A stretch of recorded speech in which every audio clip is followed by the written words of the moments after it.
con fuerza. Venezuela amanece en unidad, porque la fuerza es la unión. La fuerza es la unión, la fuerza es la unión, te digo. Venga toda Venezuela a organizarse. La fuerza es la unión, la fuerza es la unión. Y a poner tu granito de arena, dale por Venezuela. Actívate, en la unión está la fuerza. Por eso te digo que la fuerza es la unión. Muy buenos días, Venezuela. Todo este es su espacio. La Fuerza de la Unión, una tribuna abierta a la sociedad democrática venezolana para compartir con todos ustedes, más allá de cualquier distingo puntual, partidista o ideológico, la angustia, la preocupación, la justa indignación por lo que ocurre en nuestro país y también la certeza, la confianza, la esperanza de que trabajando juntos, de que remando unidos en la misma dirección, seamos capaces de construir la Venezuela de trabajo y de respeto, la Venezuela con alimentos y con medicinas, la Venezuela con democracia y con libertad, que todos necesitamos y que ciertamente todos merecemos. Esta madrugada del lunes 11 de mayo voy a responder a Salvano, buenos días, un abrazo. Voy a responder a varios planteamientos que me hicieron ustedes a través de las redes sociales a lo largo del fin de semana. Ciertamente, en la semana que concluyó, estuvimos auscultando voces autorizadas, expertos, analistas, que nos dieron sus impresiones a propósito de el tema que prácticamente monopolizó la opinión sobre Venezuela tanto dentro como fuera del país en esa semana, que fue el tema de la llamada Operación Gedeón, con todos sus matices, ¿no? Recuerden ustedes que nosotros pasamos, digo nosotros los venezolanos, desde la impresión inicial que teníamos todos, que era una olla montada por el gobierno, una cosa increíble, unos tipos supuestamente invadiendo el país en unas curiaras, en unos peñeros, llegando por Macuto, llegando por Chuao, una cosa ciertamente inverosímil. Después nos sorprendemos cuando vemos algunas personas vinculadas con la oposición, civiles y militares, reivindicando la acción y asumiendo la misma. Luego vemos a otras personas señalando específicamente que tal acción no era una locura particular de un grupito de desesperados, sino que había tenido relación con reuniones realizadas con personajes vinculados al gobierno interino, asesores y comisionados del presidente Juan Guaidó. Por supuesto, ahí nuevamente fuimos muchos los que pensamos, eso es una calumnia, eso es una vil mentira, pensamos, eso es un intento por montar en la olla a Guaidó, etcétera, etcétera, etcétera. Y nuevamente nos sorprendimos cuando vimos a un asesor del presidente Guaidó diciendo, no, sí, es verdad, ese documento es cierto, yo lo firmé, esa firma es mía. Lo que pasa es que Guaidó no estaba. Bueno, y así pues, y por supuesto, mientras tanto, el gobierno haciendo fiesta, el régimen de Maduro haciendo fiesta con eso, cadenas todos los días, cadenas al mediodía, cadenas de Rodríguez, cadenas de Maduro, aprovecharon para pasar la semana completa sin hablar ni del coronavirus. Por cierto, hubo incluso días en los que no hicieron su acostumbrado parte diciendo que había 1, 2, 3, 4 casos más. Esa suerte de cuentagotas que tienen a propósito de este tema en el régimen. Por supuesto, ni de lejos hablar del colapso de la gasolina. Por supuesto, ni siquiera una referencia lejana a la masacre de Guanare. Y por supuesto, mientras pudieron, no dijeron esta boca es mía en relación a los 6 días de terror que pasó la población de Petare con la plomazón, la fiesta de plomo que hubo en esa comunidad. No, porque es que les brindaron en bandeja de plata el pretexto para estar hablando pistoladas durante 3, 4, 5, 6 días. ¿Entiendes? Bueno, así concluyó la semana que pasó. Yo quiero hacerme eco de un mensaje que colgó en la red social Twitter el director general de Radio Caracas Radio, Jaime Nestares. Jaime Nestares dijo así el día 9 de mayo una vez más, el principio de responsabilidad política está ausente. No destituye y menos aún ellos renuncian. ¿A qué se refería Jaime Nestares? Bueno, él seguramente podrá decirlo con mayor propiedad, pero este mensaje se produce justamente después que hay una locución de Juan Guaidó que se suponía que iba a arrojar luces sobre qué había pasado. Y resulta que el mensaje del presidente encargado, Juan Guaidó, fue un mensaje ciertamente lamentable, un mensaje que no dijo nada. No solamente no destituyó, como sugiere acá Jaime Nestares, sino que él reivindicó, prácticamente le dio un espaldarazo al asesor Rendón. Por eso es que dice en este mensaje, entiendo yo, que no destituye y menos aún ellos renuncian. ¿Por qué debería destituir Juan Guaidó a estos asesores y a estos comisionados, al señor Vergara y al señor Rendón? Bueno, por una cosa insólita. En primer lugar, por una tremenda equivocación política, ¿no? ¿A quién se le ocurre, siendo representantes de un gobierno que tiene como elemento fundamental el tener de su lado al único poder público legítimo en el país, como es la Asamblea Nacional? ¿A quién se le ocurre salir a explorar la contratación de mercenarios para que vengan a Venezuela a hacer tales o cuales cosas?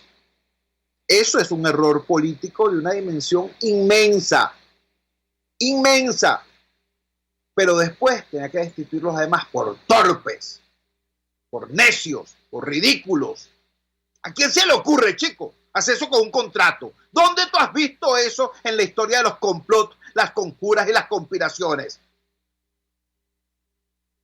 Chicos, vamos a hacer una licitación pública para ver qué asesino me traigo para el país para que haga esto o lo otro. Ganó la licitación fulano. Bueno, vamos a hacer un contrato con un fulanito. Vamos a hacer un casting también para ver quién se ve más impresionante en el disfraz de Rambo. Es que hay que ser bien imbécil.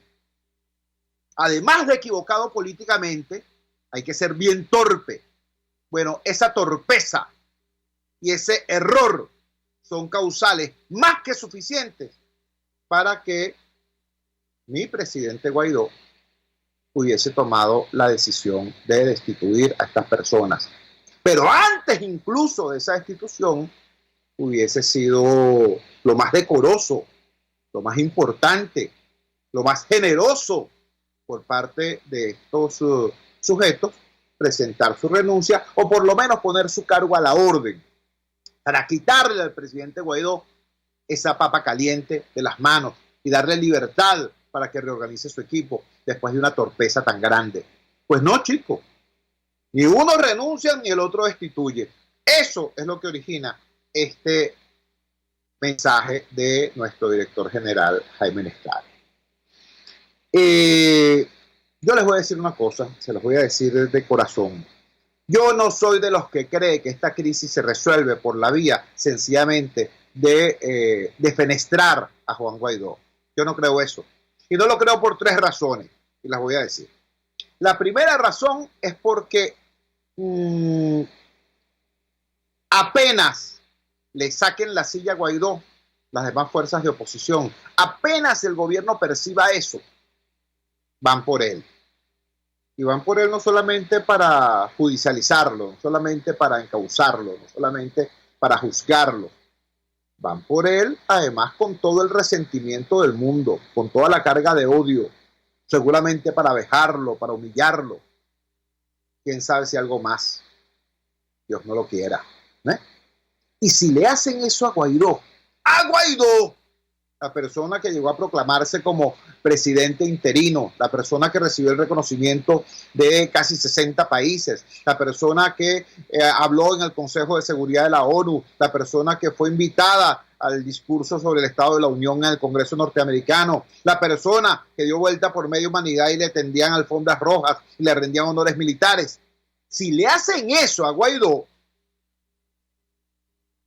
si lo dejan, si lo humillan, bueno, ¿tú crees que algún otro vocero de oposición va a lograr la cuarta parte del posicionamiento de Guaidó como líder y vocero? No, chicos, no los va a dejar, no los va a permitir. Entonces, el tema no se resuelve simplemente defenestrando a Guaidó. ¿Ves?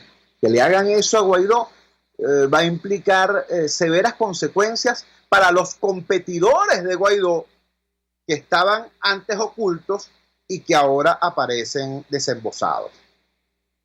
Si le hacen eso a Guaidó, ningún otro referente de oposición va a tener oportunidad alguna de posicionamiento. Pero es que voy más allá. Es que el tema no es Guaidó, chicos. El tema es una carencia política de la oposición venezolana. El tema es el oportunismo. El tema es el cortoplacismo. Ese es el tema. El tema es que desde finales del 2015, principios del 2016, fueron dinamitados en la oposición venezolana los mecanismos de discusión y de construcción de política. Y lo que se impuso fue la tesis aquella de que, bueno, el que pueda imponerle la política a los demás, lo hace. En eso hemos estado desde entonces, con resultados cada vez más desastrosos. ¿Qué es lo que hay que hacer entonces? ¿Cambiar a Guaidó? No, chico, hay que cambiar la política. Y para cambiar la política, tienes que cambiar los mecanismos a partir de los cuales funciona la oposición venezolana. Tienes que separar la Asamblea Nacional como poder público, que es, como poder legítimo, que es, del centro de dirección política de la oposición. Son dos cosas distintas. Tú no puedes tratar, así como el gobierno, así como el PSUV se robó el gobierno, así como el PSUV colonizó el gobierno, así como el PSUV colonizó el Poder Ejecutivo, la oposición no puede hacer lo mismo con el Poder Legislativo. El Poder Legislativo no es del G4. El Poder Legislativo no es de Juan Guaidó, ni es de Voluntad Popular. El Poder Legislativo es del país. Entonces, tienes que establecer en primer lugar esa diferenciación entre lo que es la Asamblea Nacional y su funcionamiento institucional y lo que es el centro de dirección política de la oposición. Y el centro de dirección política de la oposición, llámalo como tú quieras.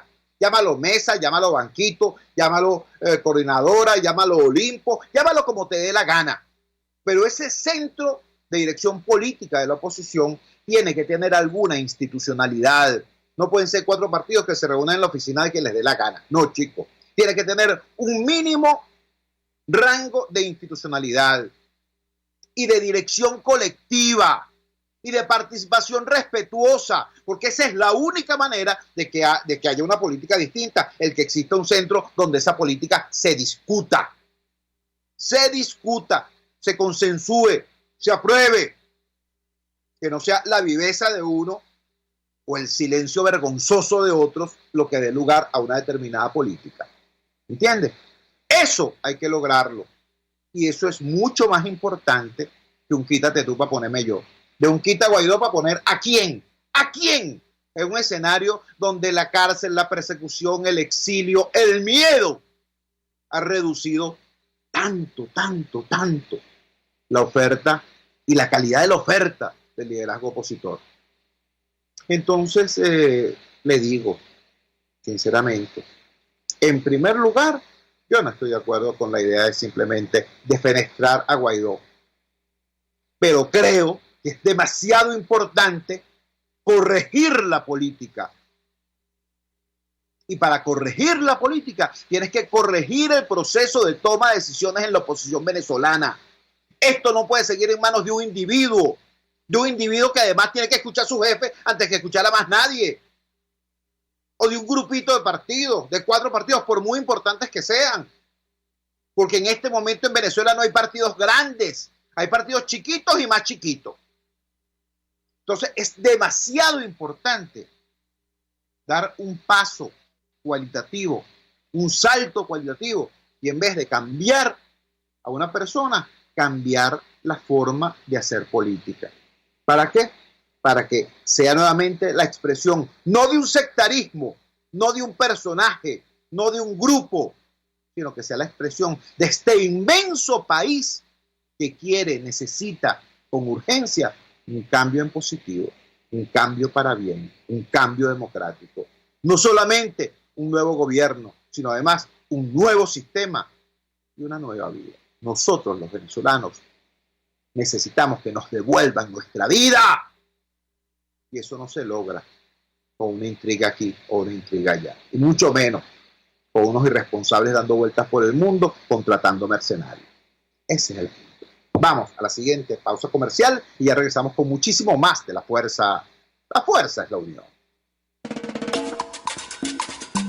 Usted escucha Unidad, la fuerza es la unión, con Chuo Torrealba por RCR 750 AM.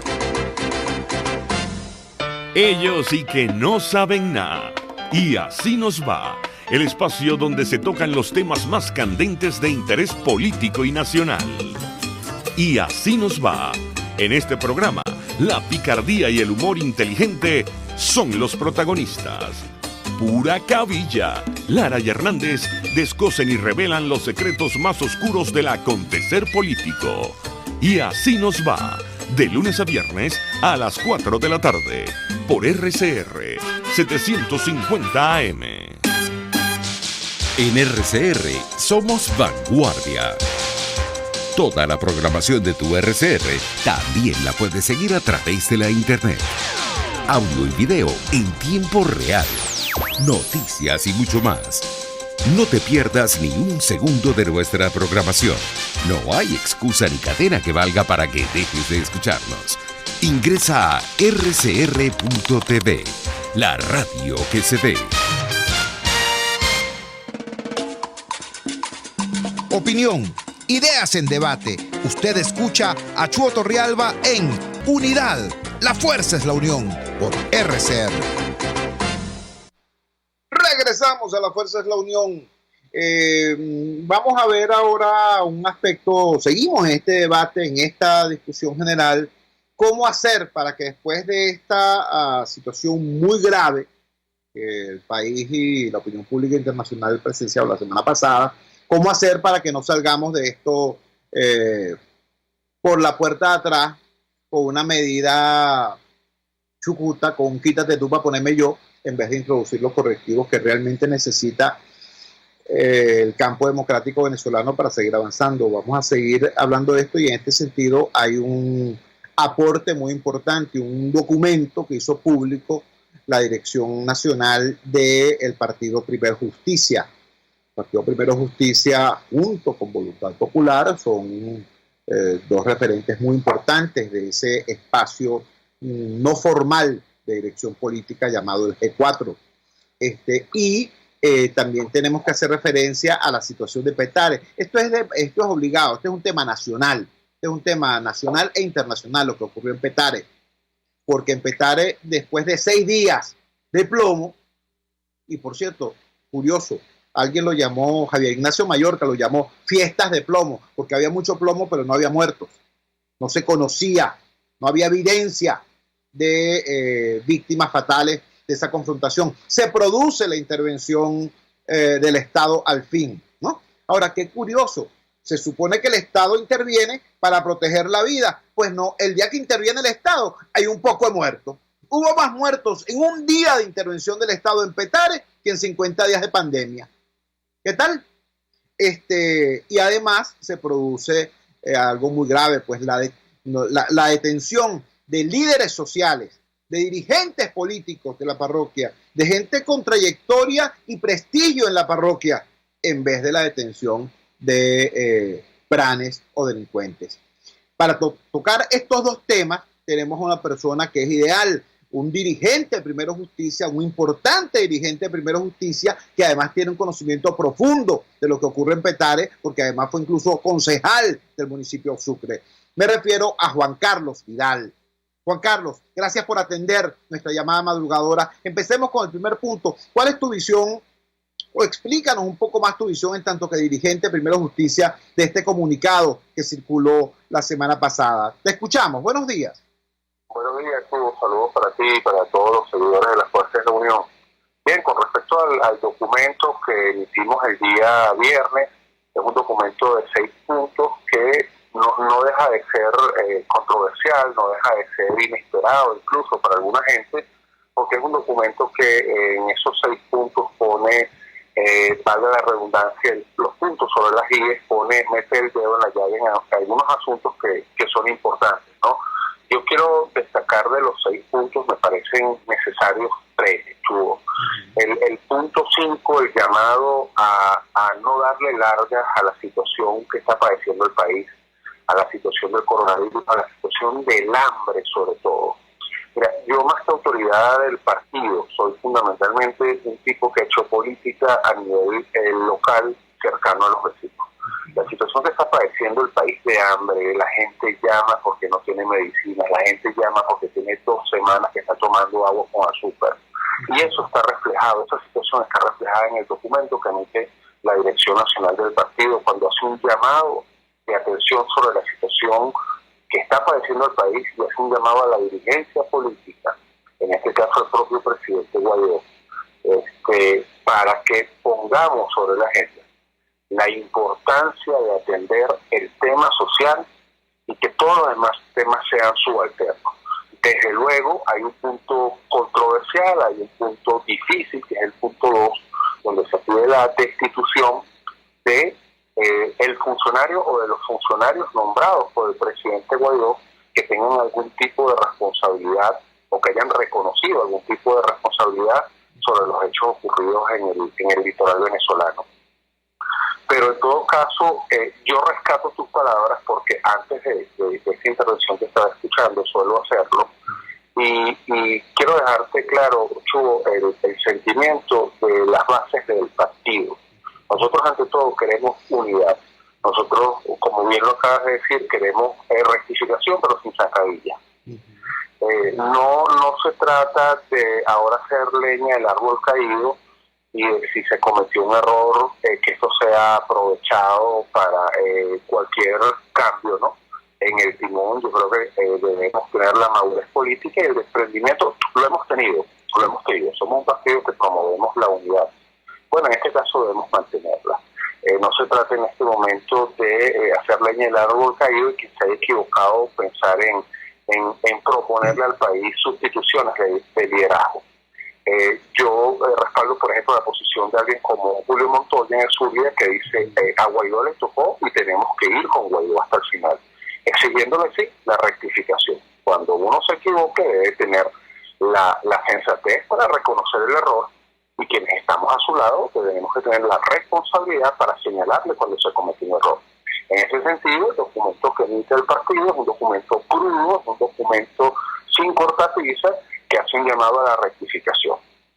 Si hubo en efecto algún tipo de relación con los hechos que ocurrieron, con los bochornosos hechos del fin de semana antepasado, en el litoral, pues ese no debe ser el norte de un proyecto que busca el cambio en Venezuela. Nosotros abogamos y lo hemos dicho desde siempre, y ese sentimiento de las bases o del partido, Chugo, de que los cambios tienen que producirse de manera institucional y de manera democrática. Y en ese sentido el propio documento también lo recoge, cuando en el punto 6 hace un llamado, en el último punto, hace un llamado a que este cambio en el país tiene que ser por vías democráticas. Nosotros ratificamos que el cambio en Venezuela tiene que ser electoral, así eso no sea popular en el Twitter, Chugo. Así hay gente que esperaría otro tipo de soluciones más populares. Nuestra solución es electoral. Nosotros hacemos un llamado al régimen que encabeza Nicolás Maduro para que todo esto que viene pasando sirva como aprendizaje para que de una vez por todas nos pongamos de acuerdo en 2 puntos. Primero, en la solución inmediata a los problemas de la gente, frente al tema del coronavirus, frente a la escasez de la gasolina, frente a todo el drama social que se está padeciendo y humanitario que se está padeciendo. Ese es el primer punto.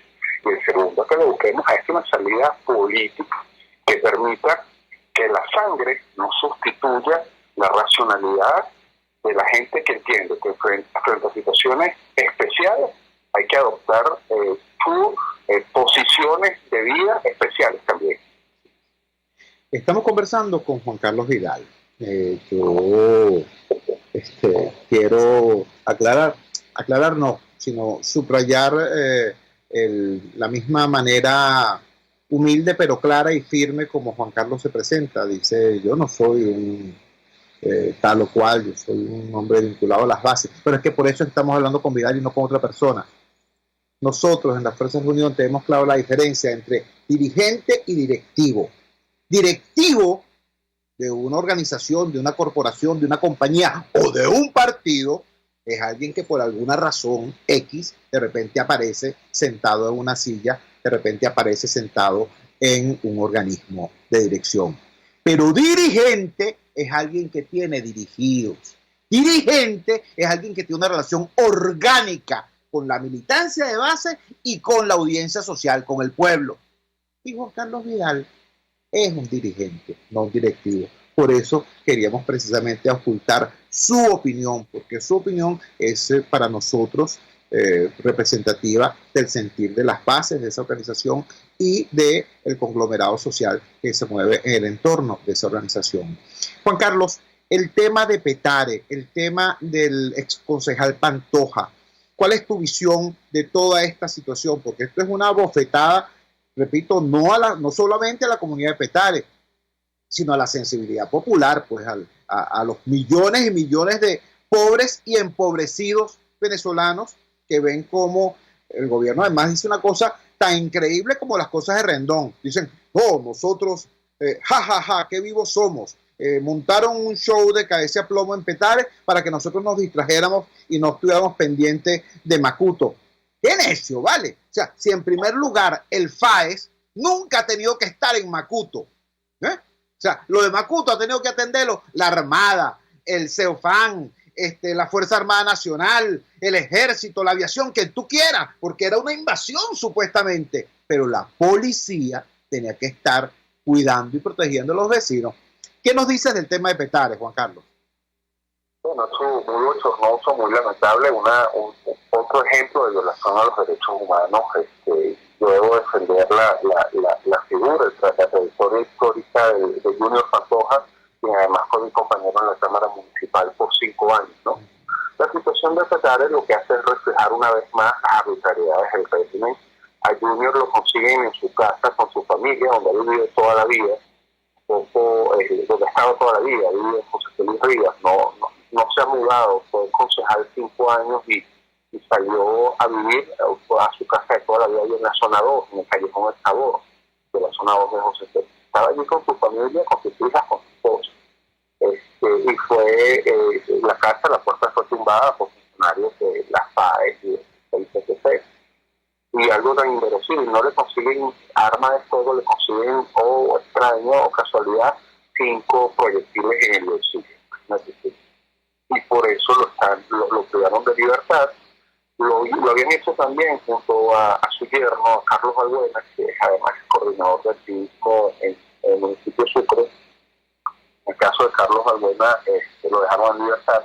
En el caso de Junior, lo han privado de libertad. Se encuentra en este momento, ya se realizó ayer se realizó la audiencia preliminar, y Junior se encuentra en este momento detenido. Nosotros queremos llamar la atención en el caso de Pantoja, porque Junior no está en Primero Justicia y ha alcanzado algunas posiciones como concejal o como coordinador de activismo en la parroquia Petare. No lo ha hecho porque tenga padrino, no lo ha hecho porque sea un tipo estudiado y además decidió.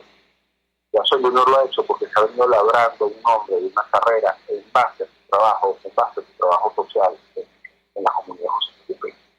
Ahí funciona en su propia casa un comedor, en la platabanda de su casa, un comedor que alimenta la solidaridad, donde 50 niños de su comunidad reciben desayuno, reciben almuerzo y cena. Ahí que llevan ellos adelante el programa de cine de calle, con cine infantil en calle, donde se meten en esos peligrosos callejones que se a hablar de los chamos de Quindío, y hablar de los chamos que se está para adelante a través del estudio, ¿no? Y no a través de las balas. Sin embargo, eso no ha sido respetado porque pareciera que para el régimen es más importante construir una novela en la cual aparezcan ahora como que no tienen ningún tipo de responsabilidad en cuanto a los hechos de violencia que se presentan en nuestras barriadas populares, por una parte, y dos, buscando relacionar a la oposición, en este caso específico del municipio de Sucre, a Primero Justicia con los hechos de los enfrentamientos de estas bandas, que ha sido vergonzoso. Esto se hizo público, esta semana se hizo un hecho nacional, noticioso, desde el punto de vista nacional, esta semana, Chugo, por eso viene ocurriendo en José Félix Rivas y en Barreñón desde hace mucho tiempo. Fíjate lo que le ocurrió también al ex concejal y hermano del municipio de al Mundo Rada, que se quedó en estos días 8 meses de asesinato. La versión oficial, si atendemos a lo que dice la versión oficial, fue asesinado por una banda de Barreñón, donde vivía también por cierto tipo. De manera que el reinado del pranato en la ciudad capital ha sido una característica de estos 20 años. Delincuencia en nuestros sectores populares siempre ha habido. Gracias a Dios, obviamente, es un porcentaje muy reducido en los sectores populares de muchachos que agarran el mal camino. Siempre ha habido, de manera que siempre ha existido delincuencia. Ahora este pranato, estas megabandas, donde tienen armamento superior al que tienen los organismos del Estado, donde siembran de manera pública y todo el mundo lo conoce, reglas de gobierno en las comunidades, se ve de estos 20 años de anarquía en los que ha padecido Venezuela. De manera que ahora nos parece irresponsable lavarse las manos y ir a José Félix. Un enfrentamiento que produjo 12 personas fallecidas, entre ellos, y debo resaltarlo también, algo que denunciamos lo de Junior, el caso del deportista Blas Cedeño, un chico que era basquetbolista de la zona 1 de Rivas, que es asesinado también, y eso tiene a la comunidad muy consternada y muy molesta. Entonces se produce esta masacre, como yo lo decía, que nos llevamos 12 víctimas por el coronavirus, y sin embargo en un solo día ocurren 12 muertes en presuntos enfrentamientos con sectores. Pero entonces además politizamos, le ponemos un tinte político allí, le ponemos un condimento partidista y metemos preso a la figura más relevante que tiene el principal partido de la oposición en Petare, que es Primero Justicia, y la figura más relevante en esta comunidad que tiene la persona, le sembramos 5 credibles en su bolsillo. En el bolsillo solamente decimos que es un traficante de armas y que estaba relacionado a los hechos. De manera que, bueno, claro, yo por eso tribuna para denunciar esta situación y para pedirle a la Fiscalía del Ministerio Público sensatez y valentía en tomar una decisión correcta, que no es otra que dejar en libertad a nuestro dirigente Junior Pantoja. Juan Carlos, te agradecemos vivamente que nos hayas atendido en esta madrugada del lunes 11 de mayo y esta humilde tribuna está a tu disposición siempre, porque sabemos que tú eres un dirigente político que hace política, no que buscas like ni me gusta en las redes sociales, sino que haces política con y para la gente. Un gran abrazo y muy buenos días. Abrazo para ti, Chuy. Gracias por la oportunidad y bendiciones a toda la gente de la Fuerza de la Unión. Amén, amén. Juan Carlos Vidal, ex concejal, dirigente de Primero Justicia en Petare, dándonos su visión del tema político nacional, del comunicado emitido el pasado viernes por la Dirección Nacional de ese partido y dándonos también información cercana, de primera mano, de lo que está ocurriendo en Petare, concretamente en José Félix Rivas, y de esta cosa bochornosa ocurrida con el dirigente Junior Pantoja. Es curioso, ¿no? Yo quiero subrayar esa parte que nos decía Juan Carlos Vidal. 5 años fue concejal Junior Pantoja en la Cámara Municipal de Petare. Hay personas que han pasado por la Cámara Municipal de Petare y llegan siendo personas con recursos más bien modestos y salen, ¿no? Dotados de mayores recursos. Para decirlo claro, cuando llegan vivían en un rancho y cuando salen regresan a una quinta, ¿no? Sin que eso pueda explicarse por la vía de los ingresos regulares. Junior no. Junior fue 5 años concejal y ahí estaba viviendo igualito, en el callejón de José Félix. Bueno, a él le están aplicando esta situación que denunció acá Juan Carlos Vidal. Vamos a la siguiente pausa comercial y ya regresamos con muchísimo más de La Fuerza. La Fuerza es la unión. Les estamos presentando Unidad, la fuerza es la unión, solo por RCR 750 AM. Puedes seguirnos en nuestras redes sociales. En Twitter, @RCR750, la radio que se ve. Pluralidad contigo. Respeto contigo. Responsabilidad contigo. Libertad contigo. Estamos contigo y punto. De lunes a viernes a la 1 de la tarde. Contigo. Solo por RCR 750 AM. Porque lo bueno une. RCR 750 AM. Porque lo bueno une.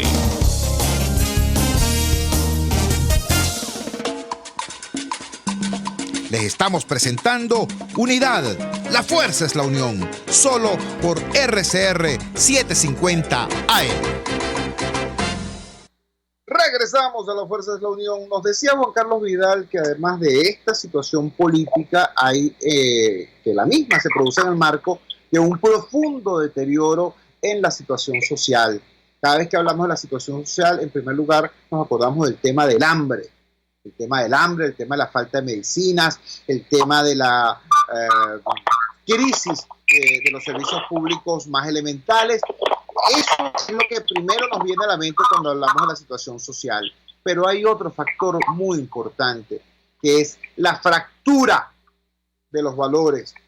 Es el abismo ético, es la destrucción de referentes fundamentales como lo es la familia.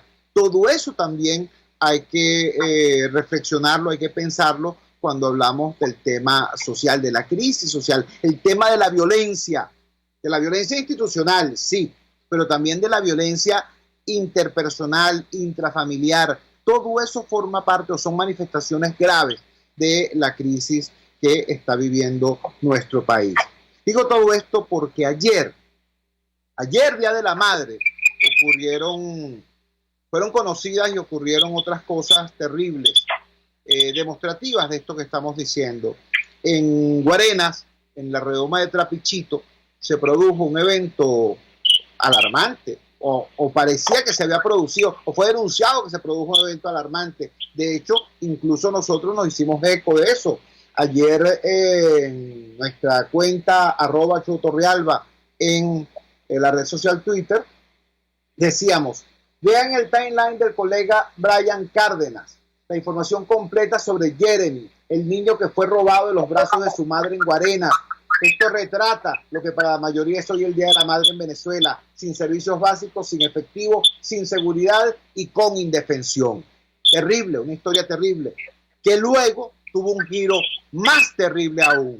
Sin embargo, creemos que lo mejor es que lo conozcan de la voz del propio Brian Cárdenas. Brian Cárdenas es un colega periodista, profesor universitario, que vive y trabaja precisamente en este ámbito geográfico y social en Guarenas. Brian, gracias por atender nuestra llamada madrugadora. ¿Qué fue lo que ocurrió con Jeremy? Te escuchamos. Buenos días, Chugo. Buenos días a todos los oyentes que nos escuchan a través de esta emisora. Bueno, al principio de todo esto, recibí una llamada donde me dicen que robaron a un infante, y en este caso era de una persona conocida. Doy que en esos momentos, cuando llego a mi casa, me coloco con las investigaciones, empiezo, a escuchar muchos rumores de lo que había pasado. Otros habían dicho que a la madre se lo habían quitado a mano armada, otros habían dicho que se lo quitaron del coche y no se dieron cuenta. O sea, eran demasiadas cosas que estaban pasando, muchos rumores, entre ellos también era algo que el padre tenía una actitud sospechosa un día antes de hacer público lo sucedido, de poner la denuncia en el CPC. Entre esos rumores era que el padre estaba buscando cal y cemento. Unos vecinos me confirman ese rumor. Cuando me llega, supuestamente era el tercer caso que estaba pasando acá en Guarena de niños robados. Cuando yo me dirijo, voy en la tarde al lugar a la casa de los padres, solamente me atiende el padre Cherry Ríos y me atiende a media puerta y me dice: esto es doloroso, esto que está pasando es creíble, esto no lo creemos hasta que nos pasa, cuiden a sus hijos, no te puedo atender en estos momentos, hablamos mañana. En ese momento yo no hago eco de lo sucedido en mis redes sociales, porque no me había dado una entrevista, no tenía algo en concreto. Entonces yo decidí esperar al día siguiente a que él me diera la entrevista, gracias a un vecino de acá de la zona, muy amigo de él, me puede habla con Cherry y le dice que hable conmigo para dar con el caso, que las redes sociales puede servir como un medio para ayudar a encontrar a su hijo. Viene, se dirige en esos momentos, Cherry Ríos se dirige a mi casa. Él me dice: ¿qué quieres saber? Vamos, que yo lo único que quiero es que aparezca mi hijo. Le digo: espérate, ya vengo, voy a buscar mi teléfono y mis audífonos para poder grabarlo, lo que te voy a preguntar. Necesito saber lo que está pasando, porque necesitamos romper los rumores. Y quién más que ustedes, que son los padres. En ese momento lo logro convencer. Vamos a la casa de él y yo le dije: bueno, ¿quién más que de la misma madre que me narre los hechos? Eso es una entrevista que yo hice por audio. Cuando yo llego a la casa, está la madre desolada, tiene una mirada totalmente perdida, como todo un dolor de madre.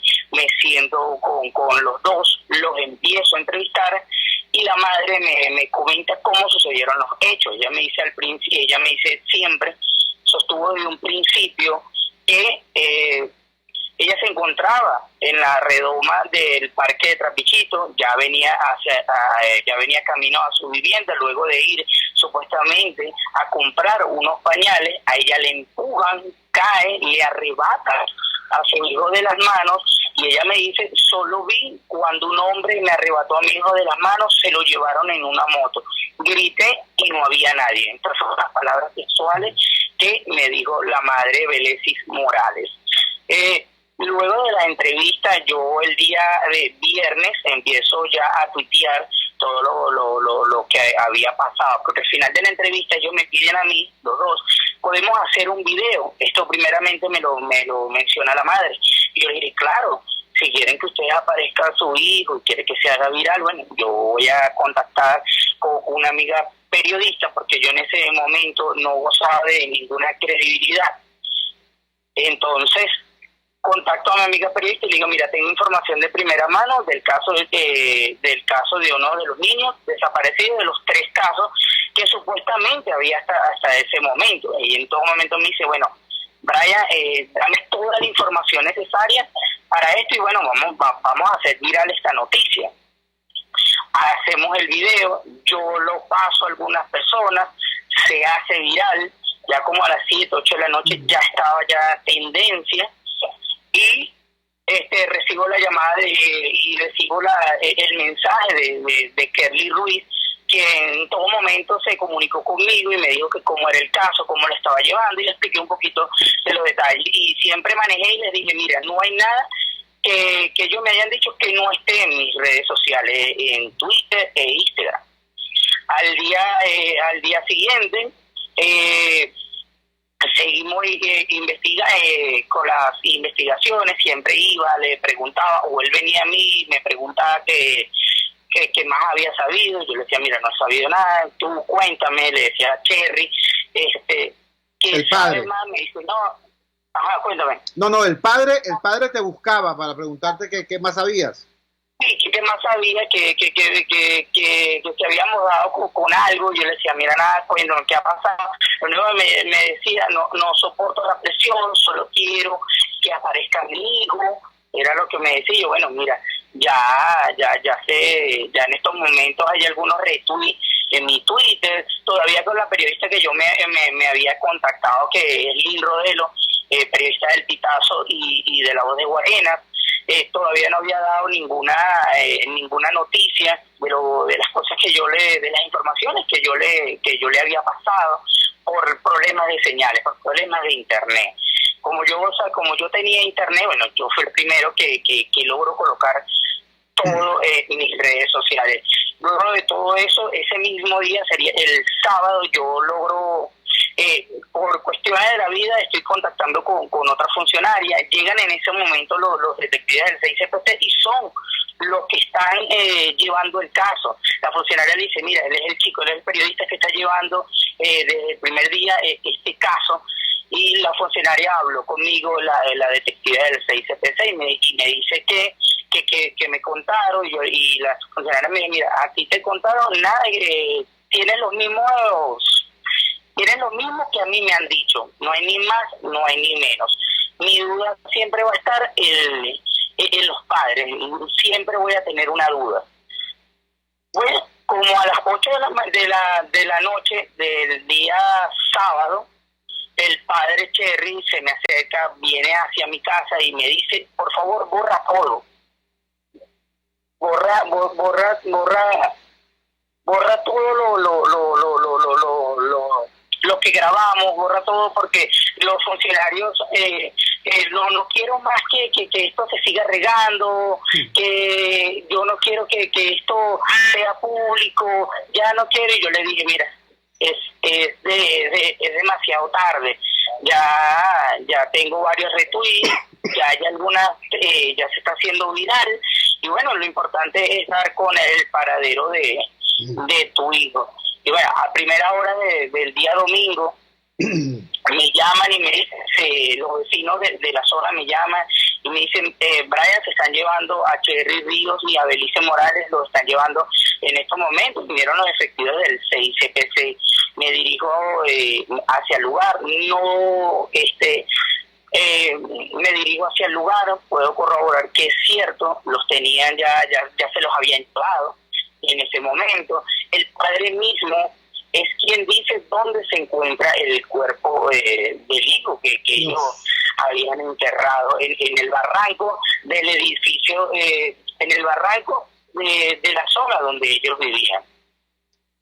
Y empezaron todos los rumores, lo mataron, no lo mataron, pero cuando van con los hechos dice, ya sí, está muerto, el niño está muerto, ya dieron con el lugar, y esperamos en todo momento, estuve en el lugar de los hechos, a que llegara medicina forense, hiciera el levantamiento del cadáver, y de verdad totalmente aterrador. Muchas personas no lo creían, porque decía, o sea, era algo que se había hecho mal.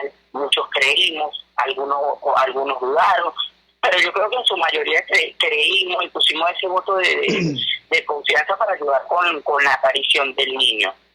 Brian, te agradecemos inmensamente. Tú sabes lo complicado que es este tema, tú eres colega y sabes lo complicado que es el tema del tiempo en la radio. Pero te agradecemos vivamente que nos hayas dado este reporte sobre este hecho ciertamente estremecedor. Muchísimas gracias, Brian. Muy buenos días. Buenos días, Chuo. Gracias a usted. Era Brian Cárdenas, periodista, por cierto, hay que decirlo también, activista católico en la zona, y una persona que tuvo acceso a esta historia primero que nadie porque es vecino de la zona. Fíjense, historias como esta no son lamentablemente infrecuentes, suelen ocurrir. Casos de violencia intrafamiliar, casos a veces incluso lamentablemente de índole sexual, abusos a menores terminan en situaciones como esta.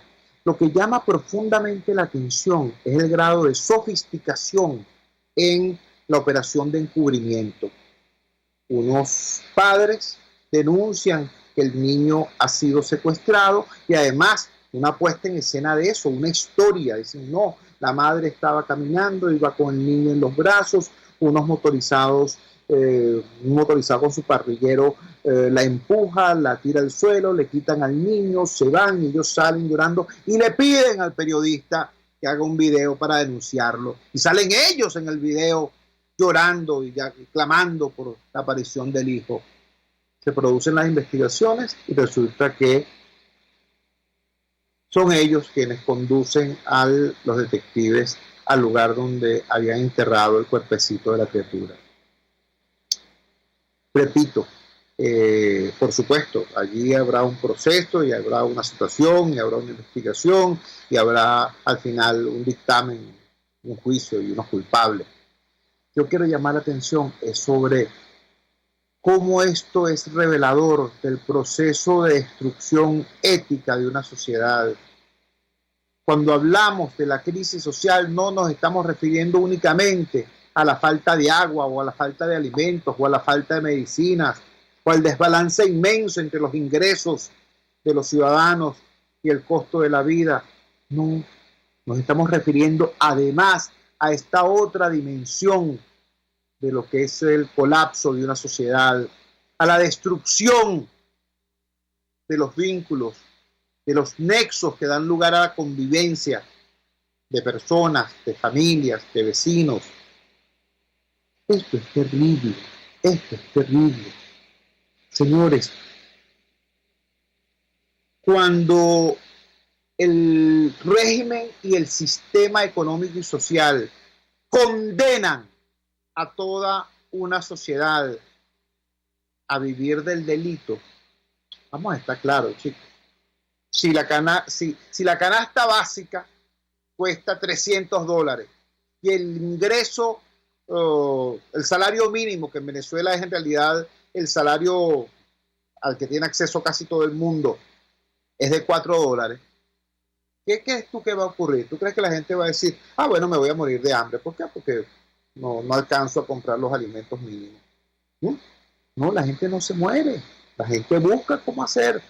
Hay algunos que emprenden, hay otros que se van a la economía informal, pero hay muchísimos que caen en eso que los expertos llaman las redes de sobrevivencia económica asociadas al delito. Y empiezan a ocurrir cosas que tienen que ver con el desmoronamiento ético de las personas, de las familias, hasta que llegamos a situaciones tan extremadamente graves como esta que hemos escuchado. Yo no voy a emitir opinión sobre lo que ocurrió en esa familia en particular. Yo llamo la atención, repito, sobre el sofisticado mecanismo para tratar de encubrir el crimen. Muy sofisticado, demostrativo de que hay, repito, un avanzado proceso de descomposición, no solamente en estos individuos, en la sociedad en la que nos movemos. Reconstruir esto, sí, va a ser complicado. Salir del hueco económico en que nos metieron 20 años de corrupción va a ser complicado. Reconstruir el tejido institucional, o sea, vivir en un país donde tú creas que la Defensoría del Pueblo sirve para algo, por ejemplo, eso va a ser complicado. Reconstruir la confianza en las instituciones. Pero este tema ético, moral, del ciudadano, de la familia, ese va a ser el reto fundamental. Trabajamos para ustedes, la dirección general de la emisora, Jaime Estares, al frente de los controles, tú César Arteaga, habló para ustedes su amigo, comunicador popular, activista social, ciudadano en lucha por la democracia y por la libertad, Jesús Chua Torrealba. Ahora más que nunca, fuerza, Venezuela, porque la fuerza es la unión. RCR presentó Unidad, la fuerza es la unión, con Chua Torrealba, solo por RCR